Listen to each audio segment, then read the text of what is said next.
Bonjour à tous et à tous, bienvenue dans Croissante. Je suis Louise, voyageuse et esprit libre, étudiante en naturopathie et passionnée de yoga et de bien-être. J'ai créé ce podcast pour parler de santé au naturel, de médecine traditionnelle, de spiritualité, d'expériences transformationnelles et de voyage.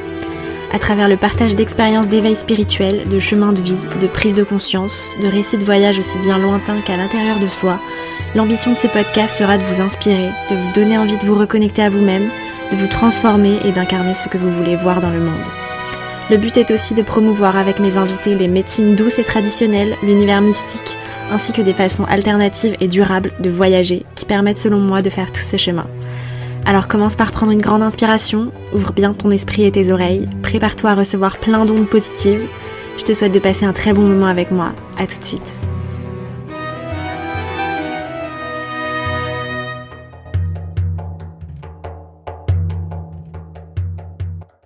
Hello tout le monde, j'espère que vous allez bien. Je vous retrouve cette semaine pour une nouvelle interview avec une personne qui m'a beaucoup inspirée cette année de transformation et de reconversion. Il s'agit de Joy Richez, qui est coach holistique, qui accompagne les gens à être bien dans leur corps, bien dans leur tête, bien dans leurs émotions, bien dans leurs relations. On a abordé avec elle les déclics qu'elle a eus concernant sa santé et comment vivre pleinement sa vie. On a aussi parlé d'alimentation, de nutrition et d'énergétique. Si vous n'êtes pas encore familier avec les superbes outils que sont l'EFT et la PNL, non, je ne parle pas de rap français, eh bien, on va vous expliquer tout ça dans cet épisode, donc restez là. N'oubliez pas de vous abonner, de partager l'épisode s'il vous a plu et de le noter 5 étoiles avec un commentaire positif sur Apple Podcast. Et bien sûr, n'oubliez pas de venir me suivre sur Instagram. Bonne écoute. Salut Joy, comment vas-tu ? Bonjour Louise, très bien et toi ? Super, je suis face à la mer à ce moment, c'est très agréable. Je crois que toi aussi, non ? Ouais, tu as le bruit des cigales peut-être dans le fond. Ah bah, moi je les entends pas, mais ça pourrait être un bon fond effectivement pour ceux qui nous écoutent. Donc respirer l'été qui nous accompagne en ce jour. Exactement. Alors Joy, merci de venir sur mon podcast. Je suis très contente de te recevoir. Moi aussi, je suis ravie d'y participer. Je t'ai découverte sur Instagram. Quelqu'un avait dû partager ton post ou tes stories, je pense, sur les aliments ultra transformés cet hiver. Et je faisais tes quiz sur comment repérer les faux amis, les faux aliments sains dans les magasins. C'était très instructif, très amusant.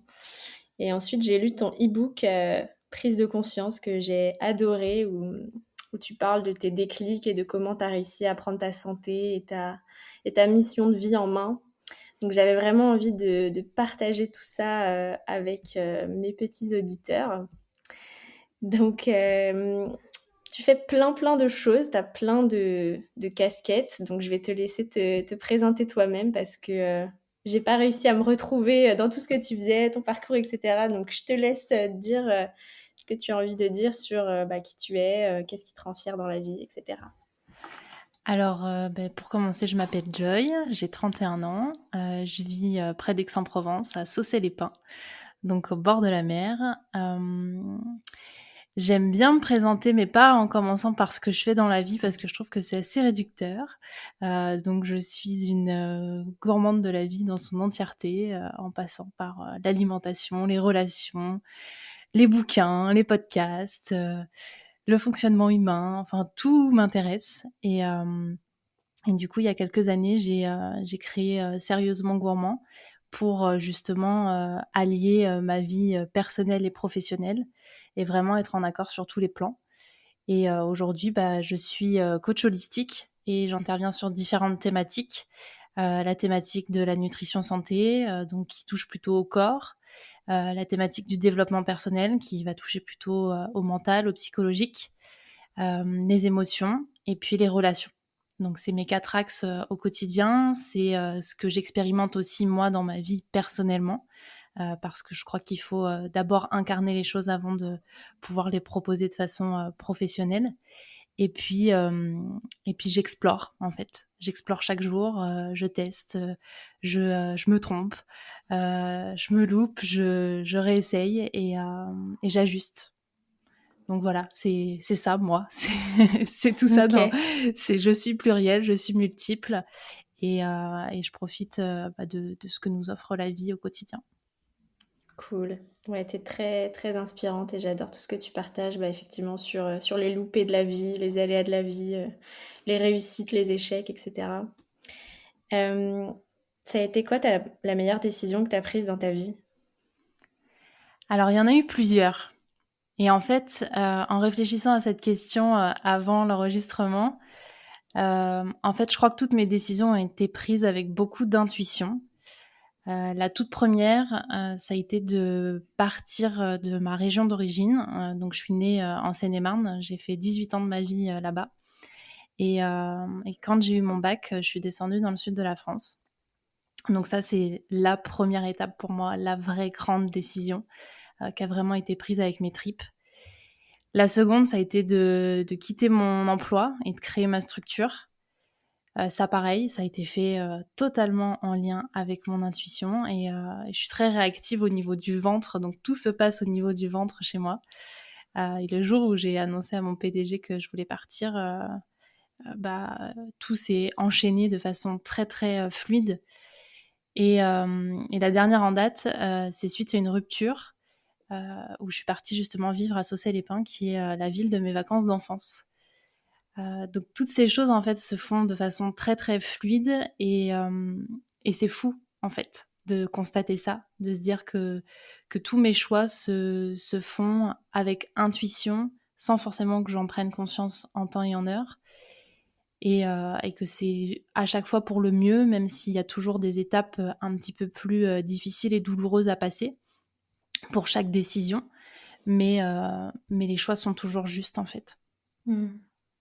C'est marrant que tu sois revenue dans la maison, enfin dans le village ou dans la ville où tu allais passer tes vacances quand tu étais petite parce que, moi aussi, hein, actuellement, je suis vraiment on est revenus en fait, là où on a vécu quand j'étais petite et là où on venait en vacances.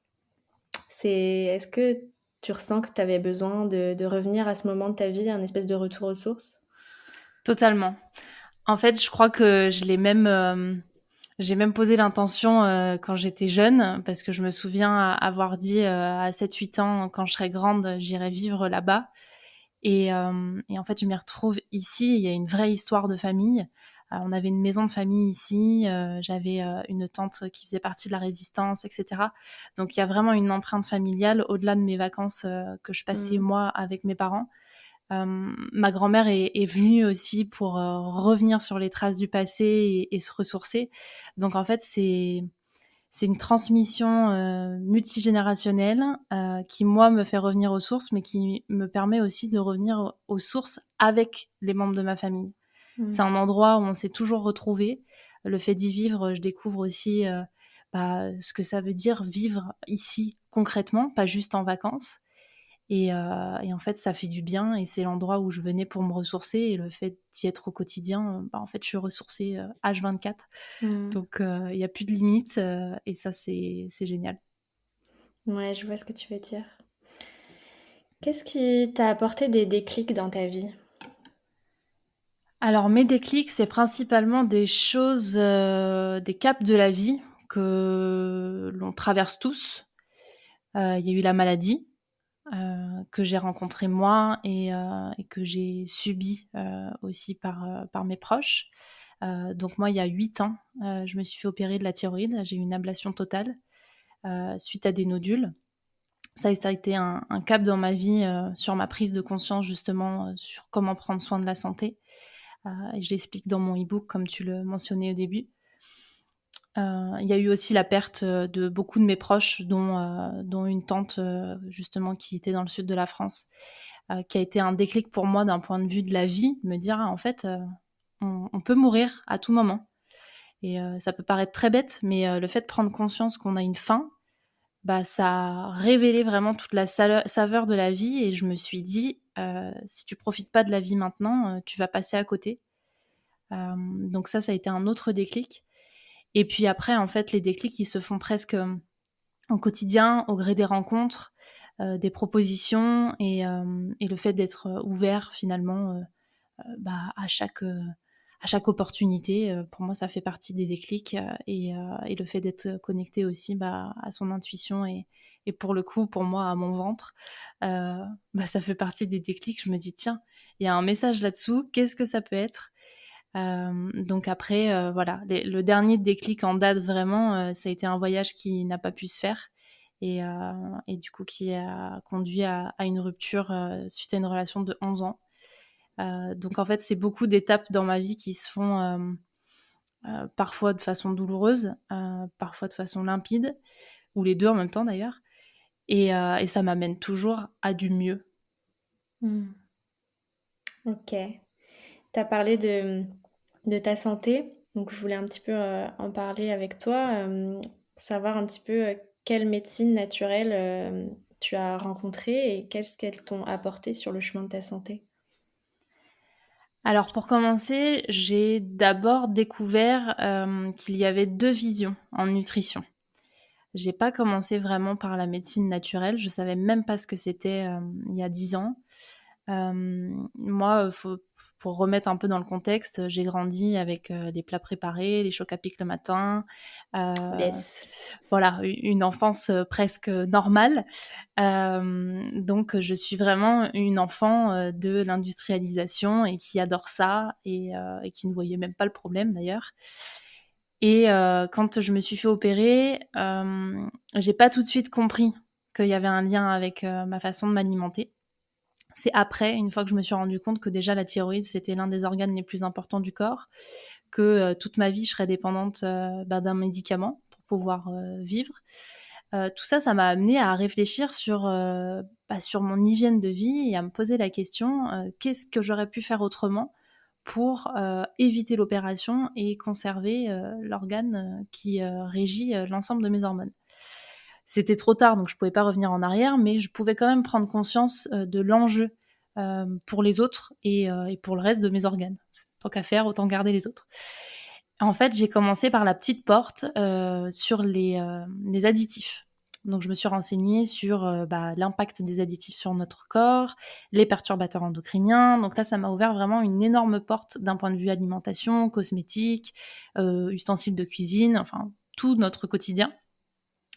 Et là, j'ai vu qu'il y avait donc cette vision réductionniste de la nutrition, où en gros, on réduit l'aliment à un ensemble de calories, de macronutriments, protéines, lipides, glucides, et qu'on ne prenait pas du tout la nutrition dans son ensemble. C'est-à-dire le fait que le produit soit transformé ou non, que ça provienne d'une agriculture biologique ou raisonnée. En fait, on prenait simplement le détail et pas dans sa globalité. Et grâce à un chercheur qui s'appelle Anthony Fardet, j'ai découvert la vision holistique de l'alimentation. Et là, ça a été vraiment une révélation pour moi parce que je me suis dit, en fait, il existe un monde que je connais pas et qui me permet d'avoir une vision beaucoup plus globale de ce que m'apporte l'alimentation. C'est pas juste un carburant, c'est quelque chose qui me permet vraiment d'être en bonne santé, de pouvoir avoir plein d'énergie, de faire plein de choses dans ma vie, mais surtout de vivre longtemps et bien, pas de tomber malade à 60-65 ans. Et une fois que j'ai découvert ça, j'ai creusé la vision holistique parce que justement Anthony Fardet parle spécifiquement de la nutrition holistique, mais il l'étend de façon beaucoup plus large. Et j'ai découvert qu'en fait cette notion holistique, elle englobe tout. Et c'est ma vision aujourd'hui, c'est mon approche. C'est à la fois les émotions, c'est les pensées à travers le développement personnel, c'est les relations, c'est tout un pan de notre vie que l'on oublie parfois et qui est hyper important. Donc en fait, c'est pas du tout en opposition à la vision réductionniste, au contraire, c'est complémentaire, c'est comprendre que les deux peuvent et doivent même fonctionner ensemble. Et ensuite, une fois que j'avais compris cette vision holistique, là, ça m'a amené aux médecines naturelles. Donc j'ai commencé par l'Ayurveda. Je me suis formée sur cette médecine traditionnelle indienne qui a une vision holistique globale, puisque ça prend en compte le corps, la tête et les émotions, les relations, enfin la vraie vision holistique, si on peut dire. Ensuite, j'ai découvert sa petite sœur, la naturopathie. Et puis ensuite, en fait, ça ouvre sur plein d'autres portes, la médecine traditionnelle chinoise, etc. Donc plein de médecines ancestrales qui existent depuis extrêmement longtemps, qu'on remet au goût du jour avec différentes approches, avec différents outils, mais qui finalement ont toujours été là et dont nos grands-mères se servaient déjà à l'époque, sans forcément mettre le mot Ayurveda ou naturopathie. Et là, ça m'a forcément ouvert une reconnexion à la fois à la nature, à ce qu'il y a de vrai euh, en termes d'alimentation, mais dans tout. Et puis à ce qui se passe pour moi à l'intérieur en termes d'émotion, d'authenticité, de vulnérabilité. Donc forcément en lien avec qui je suis et avec l'interaction que j'ai avec les autres. Mhm. Et alors du coup, Ayurveda, naturopathie, quel a été ton parcours de formation en fait? Parce que je sais que tu as plusieurs casquettes. Sur quelle approche tu es praticienne? Dis-nous un petit peu, voilà, simplement ton parcours de formation et quelle approche tu utilises dans ta vie de coach. Alors, j'ai commencé par me former en tant que coach en développement personnel et sur la nutrition santé. Ça, c'est mes deux formations, on va dire, de base que j'ai fait en parallèle. Et ensuite, une fois que j'avais ce socle-là, en fait, je me suis rendu compte que c'était trop léger. Surtout sur la partie nutrition, en fait, où c'était très formaté, c'était vraiment la vision réductionniste dont je Hmm. parlais avant. Alors, la nutrition santé et la diététique, du coup, Alors, il y a une disons que la différence? diététique, ouais, pour moi, il y a une différence. La diététique, ça va être plutôt porté sur des pathologies type obésité ou éventuellement prise de poids, prise de masse, etc. Pour moi, on est vraiment dans une recherche d'objectifs physiques, Mhm. voire de pathologies, de maladies liées au diabète, etc. Et la nutrition santé, on est plus sur de la prévention. Ok. Donc en amont, avant que les maladies arrivent ou avant d'avoir un objectif précis. C'est la Ok. nuance que je mets moi. Et en fait, quand je me suis formée en nutrition santé, justement, il y avait le pan nutrition diététique qui est forcément très influencé avec cette vision réductionniste, ce qui est logique puisque toute notre société est régie autour de ça. Et il a fallu que je complète avec des rencontres, avec des médecins, des chercheurs, qui, eux, m'ont amené cette vision holistique. Et ça m'a conduit forcément à découvrir ces médecines naturelles dont on parlait tout à l'heure. J'ai commencé par me former en Ayurveda et j'ai fait le choix de ne pas être praticienne en Ayurveda parce que je voulais pas spécialement ouvrir de cabinet et pratiquer l'Ayurveda à temps plein, tout comme la naturopathie. Mais par contre, j'ai voulu me former dessus pour avoir la compétence à proposer auprès des personnes que j'ai en coaching ou en entreprise, puisque je fais les deux. Et en fait, c'est simplement amener un regard neuf sur ce qu'est la santé et que la santé c'est pas une absence de maladie, c'est avant tout un bien-être global. Et c'est cette vision-là qui est pour moi hyper importante. Donc pour répondre à ta question, finalement, mon parcours de formation, c'est d'abord un socle et après des découvertes au fil de mes rencontres, de moi, de mes compréhensions. Après l'Ayurveda, il y a eu la naturopathie, il y a eu le FT, il y a eu la programmation neurolinguistique qui vient totalement en complément avec le coaching. Mais en fait, finalement, tout ça, c'est que des explorations, c'est que des outils. Après, il y a vraiment le fait de s'approprier tout ça et de l'incarner. Parce que finalement, faire plein de formations, faire plein de stages, tu engranges du savoir. Mais si tu ne le mets jamais en pratique, ça sert à rien. Mhm. Donc c'est ça en fait l'idée d'explorer pour moi, c'est aussi après de le mettre dans la vie réelle, de l'incarner. Connaître la naturopathie et l'ayurveda c'est très bien, mais si je l'applique pas dans ma vie, dans ma cuisine et dans mon hygiène de vie, ça n'a aucun sens. Mhm. Donc c'était revenir d'abord à moi, ce que j'en comprends et comment je peux l'utiliser au quotidien. Très beau conseil pour les explorateurs de la santé naturelle qui nous écoutent et qui pensent devenir bientôt de futurs coachs, praticiens. Alors, dans tes accompagnements, donc, tu travailles sur 4 axes, donc le corps, la tête, les émotions et les relations. Est-ce que pour chacun, tu peux nous donner une façon, ta façon préférée ou un truc le plus pertinent pour être bien dans son corps, pour être bien dans sa tête, pour être bien dans ses émotions, pour être bien dans ses relations? Alors, je crois que le premier conseil, ça serait justement de pas les dissocier. Ouais.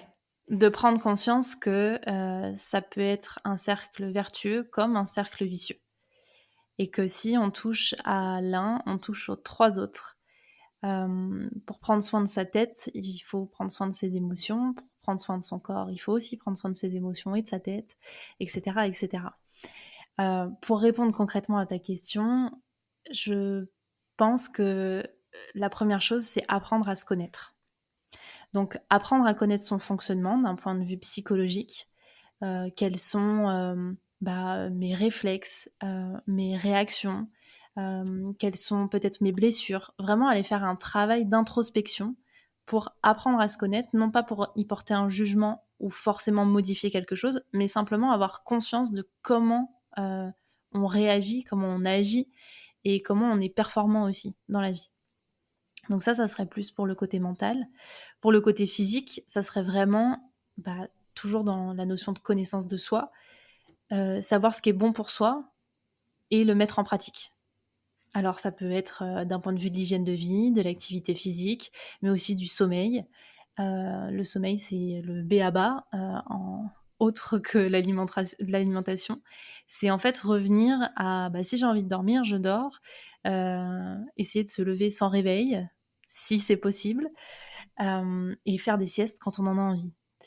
Pour moi, la connaissance de soi, c'est faire en fonction de sa biologie vraiment qu'on incarne. Alors je sais que c'est pas facile selon la vie qu'on mène, si on a un travail avec des horaires très cadrés, etc. Mais ça peut être justement essayer de revenir à cette essence-là un maximum de fois dans la journée, dans la semaine, pour pouvoir revenir à son propre équilibre. D'un point de vue des émotions, pareil, c'est revenir en fait à la compréhension de chacune des émotions, même si elles sont désagréables, essayer de comprendre le message qu'il y a derrière et d'essayer de voir pourquoi cette émotion est générée à ce moment-là. C'est quoi le message? Et puis d'un point de vue des relations, moi je mets personnellement un point d'honneur à avoir des relations bienveillantes, donc à utiliser l'écoute empathique et, euh, et pas être toujours dans le conseil, la force de proposition, simplement écouter. Et puis quand la personne a envie de vous entendre, soit elle va le demander, soit lui proposer est-ce que je peux te dire ce que j'en pense. Mais en fait, arrêter d'être dans ce combat de qui a tort, qui a raison, on s'en fout royalement, personne n'a tort, personne n'a raison. Dans nos relations, c'est essayer de comprendre quels sont nos besoins qu'il y a derrière. Et si on est dans l'écoute de soi et de l'autre, forcément, il y a beaucoup plus d'harmonie. Super intéressant. Par rapport aux outils que tu utilises, est-ce que tu peux nous expliquer un peu plus précisément ce que c'est la PNL et l'EFT? Alors la PNL, pour moi, c'est une branche du coaching. La PNL, c'est l'acronyme de programmation neurolinguistique, qui est un mot qui clairement ne retranscrit pas ce qui se passe vraiment. Ça serait presque apparenté à de la préparation mentale, où on va revenir sur nos croyances, sur notre fonctionnement, sur nos émotions. Donc vraiment tout ce qui se passe d'un point de vue inconscient pour y mettre de la conscience. C'est pas quelque chose de magique, c'est pas quelque chose de déconnecté de la réalité, c'est simplement des chercheurs qui, dans les années 70, se sont dit tiens, comment on fait pour réussir? Et ils ont étudié le comportement des gens qui ont réussi et qui avaient tous les mêmes problématiques et les mêmes axes de travail. La PNL, pour moi, c'est un énorme travail sur soi et que parfois on fait de façon automatique sans forcément le nommer comme ça. C'est une méthode qui a été mise en place pour justement que ce soit un peu plus normé et puis qu'on puisse former les gens dessus, mais je pense que beaucoup le pratiquent sans forcément y mettre ce mot. Et l'EFT, c'est une technique de libération émotionnelle, qui veut dire Emotional Freedom Technique, où on utilise le tapping, donc c'est-à-dire des points stratégiques sur le corps qui sont reliés directement aux méridiens, qui sont en lien avec la médecine traditionnelle chinoise, et les affirmations qu'on va répéter à haute voix. C'est une méthode, ce qu'on appelle psychocorporelle, puisque c'est à la fois ce qui va se passer dans notre tête, nos pensées, Et le fait de taper sur ces points stratégiques, ça va permettre de débloquer des nœuds. Encore une fois, c'est pas une approche magique, c'est pas un truc hyper perché, c'est simplement comprendre que dans notre corps circule de l'énergie qui sont reliées directement à nos hormones. Si là, je te fais penser à un événement malheureux, ça va générer chez toi une sensation peut-être désagréable, ça va générer des hormones en plus grande quantité, etc. C'est exactement pareil avec le FT, c'est revenir sur soit des événements passés, soit se projeter sur des événements futurs pour pouvoir débloquer des situations. Donc ça peut être de façon très basique, préparation à un examen, une prise de parole en public, etc. Ou revenir sur des traumatismes pour changer la perception du corps et donc changer les émotions et l'énergie qui va avec. J'avais assisté à un de tes lives sur Instagram où tu avais fait une séance. Je connaissais pas du tout. C'est vrai que c'est un peu, ça laisse un peu perplexe au début de se taper le front en répétant des mantras. Mais c'était intéressant. Mais oui, je sais pas s'il est toujours sur ton compte. Si les gens qui nous écoutent peuvent aller le voir pour tester. Il y a une petite séance qui est en ligne, effectivement, de FT. Et après, en fait, ce qu'il faut comprendre, c'est que ça fait partie vraiment des médecines ancestrales. Les points de FT, c'est les points d'acupuncture. Donc, l'acupuncture, on l'utilise sans répéter de phrases. Donc, même les gens qui sont pas à l'aise avec le côté expression orale peuvent le faire juste en tapotant sur ces points, ce qui déjà changera un petit peu l'état d'esprit, un peu comme on ferait une activité physique en se concentrant sur une partie du corps, etc. C'est le même principe. Ce qu'il faut savoir, c'est que dans la médecine traditionnelle chinoise, ces méridiens sont reliés à des organes et les organes sont reliés à des émotions.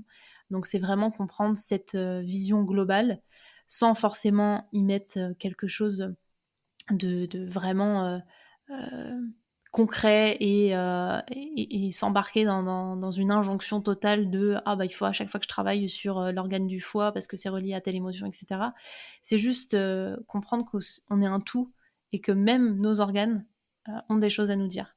Et ça me fait penser justement à Michel Odoul qui étudie beaucoup le lien entre le corps et l'esprit, dont j'ai fait l'interview sur mon podcast.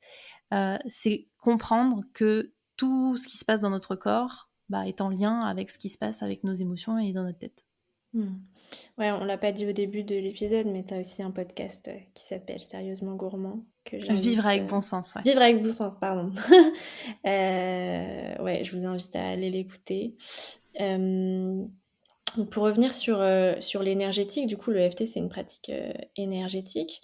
Donc, tu es formé donc, sur l'alimentation, la nutrition et l'énergétique. Est-ce que tu peux nous dire le rapport entre l'énergétique et l'alimentation et parce que je m'interroge beaucoup là-dessus et j'aimerais trouver des choses pour les partager sur comment en fait s'alimenter avec de la nourriture qui vibre haut et pourquoi.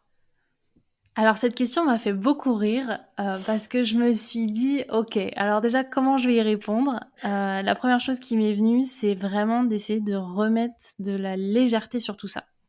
Alors l'énergétique, ok, mais pas l'énergétique tout le temps, j'ai envie de dire. Dans le sens où l'alimentation, ça doit être quelque chose qui se fait naturellement, spontanément, presque même intuitivement. Si on commence par tomber dans les injonctions de il faut que je trouve de la nourriture qui vibre haut, qui est ressourcée avec le soleil, le machin, le truc, non, on va tomber dans l'ego spirituel et là, franchement, c'est pas bon. Par contre, ce qui est intéressant, c'est effectivement de revenir à de la vraie nourriture. Donc, pour répondre à ta question, pour moi, c'est revenir à du vivant, à quelque chose qui a été, si c'est par exemple des animaux, quelque chose qui a été bien nourri, si c'est plutôt de la partie végétale, quelque chose qui a été bien traité. Mais aussi remettre du sens d'un point de vue plus global avec tout ce qui est production locale, de saison. Et pour moi, c'est ça le plus important. C'est revenir à plus de sens. Donc, consommer des aliments vivants. Et c'est exactement ce que je proposais avec les quiz sur les aliments ultra transformés. Les aliments ultra transformés, c'est des aliments qui sont déjà morts. Clairement, il n'y a plus aucune vitamine, il n'y a plus aucun nutriment. Ils sont juste là pour remplir l'estomac. Ils n'ont aucun Mmh. intérêt d'un point de vue énergétique, énergie, mais vraiment au sens large. C'est-à-dire que tu vas avoir faim 3 heures après, tu vas absolument pas avoir les vitamines qui vont bien faire fonctionner ton corps. Donc sur le long terme, c'est absolument pas viable. Là où vraiment j'invite à faire le focus, c'est justement ramener du vivant. Donc soit sur sa terrasse, sur son balcon, dans son jardin, c'est au top.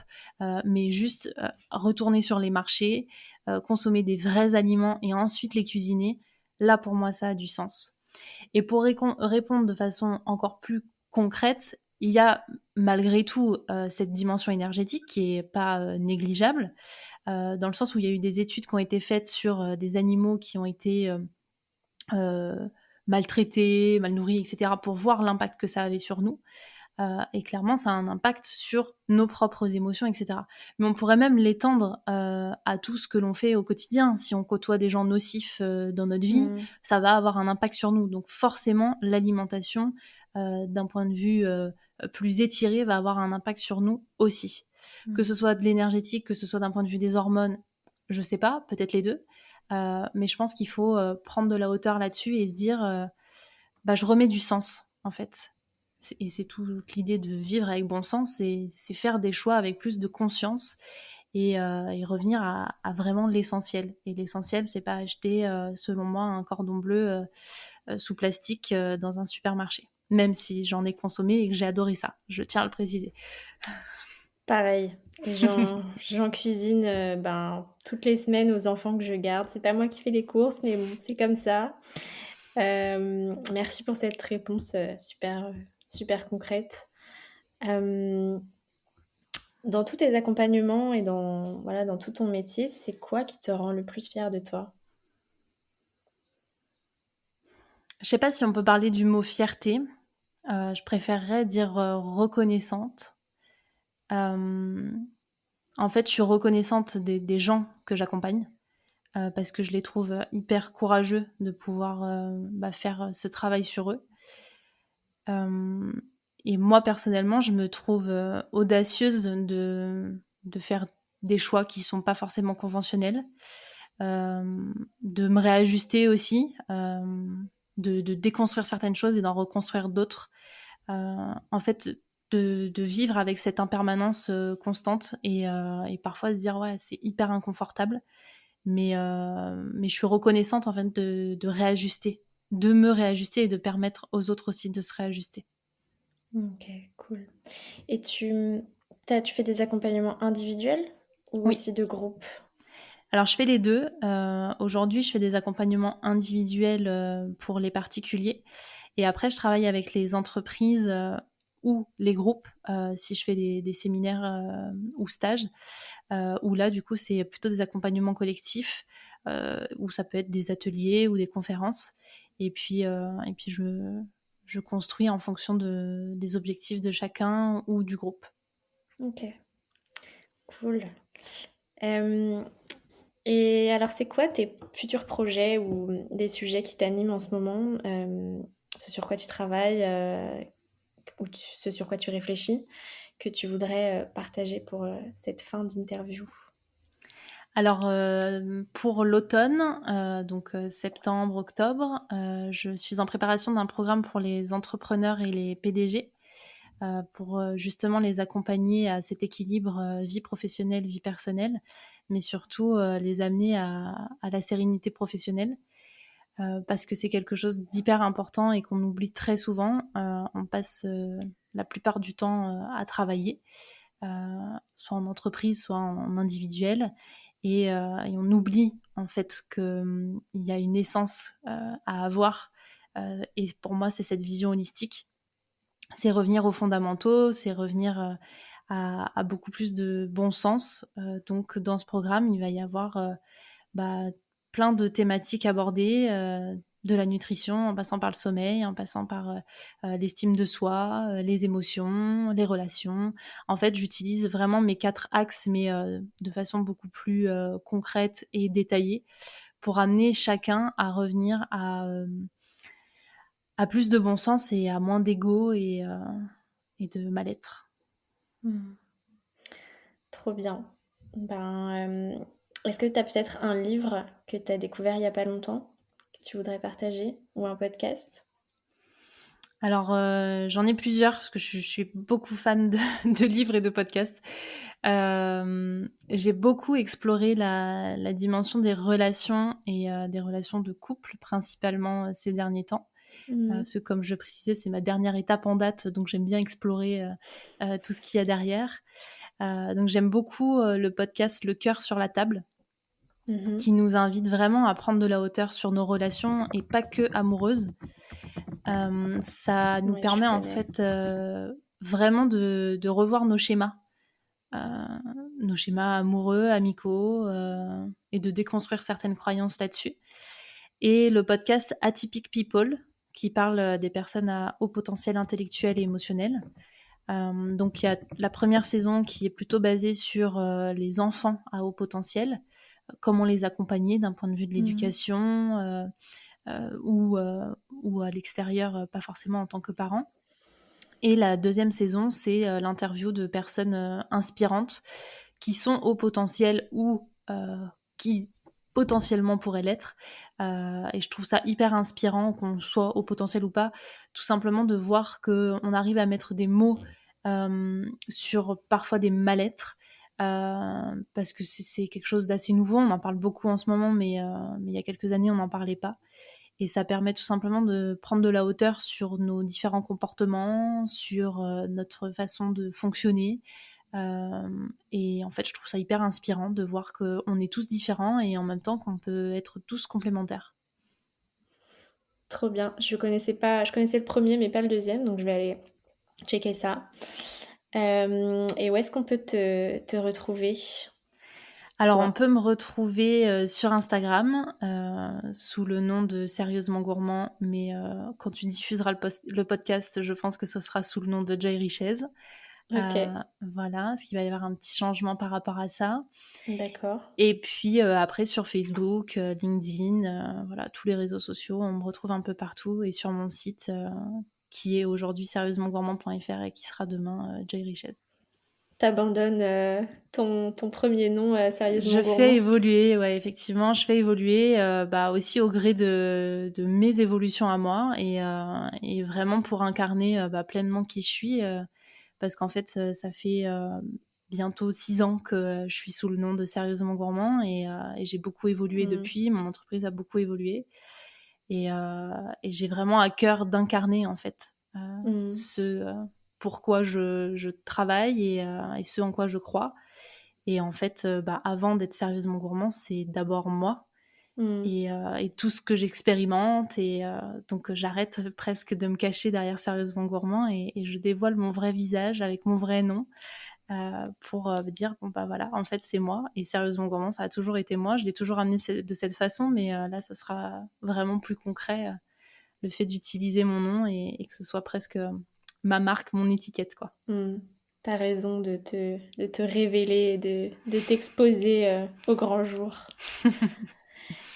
Bon, bah, merci beaucoup Joy pour cette interview. Est-ce que tu as quelque chose à rajouter?